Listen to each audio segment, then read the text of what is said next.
That shouldn't be allowed. This is my son. Ishaan Tharoor of the Washington Post. Definitely asking a question in personal capacity. And mostly to say hi before you go off to your next engagement.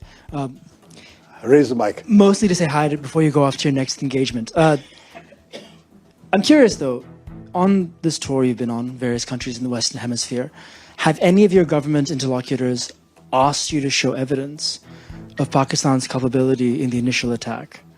And what do you say to the repeated Pakistani denials of having any hand in the initial attack? Okay, well, I'm very glad you raised this, Ishaan. I didn't plant it, I promise you. This guy does this to his dad.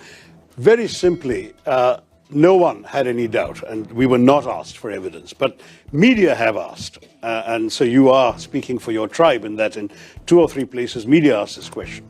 Let me say very clearly that India would not have done this without convincing evidence.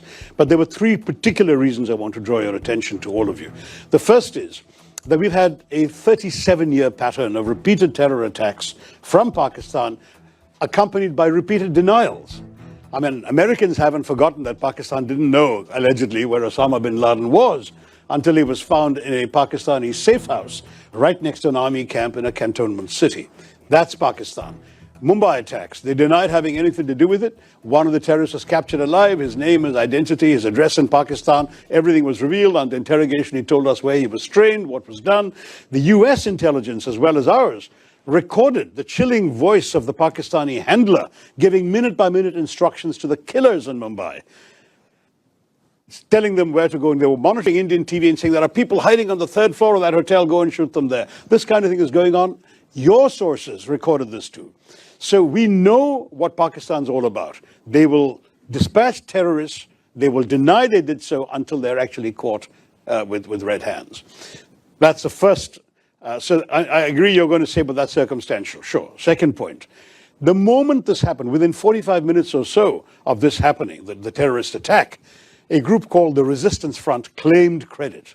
Who are the Resistance Front? They're a well-known proxy front of the Lashkar-e-Taiba, a banned organization listed by the United Nations, listed by the US State Department, which enjoys safe haven in the town of Murid-K in Pakistan. The Resistance Front, evidence about the Resistance Front and its doings was presented by India to the UN Committee on Terrorism in December 2023 and repeatedly again in 24.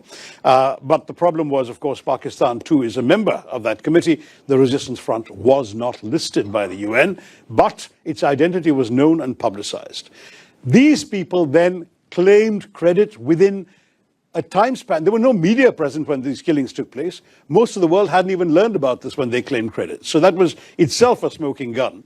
They repeated that claim 24 hours later.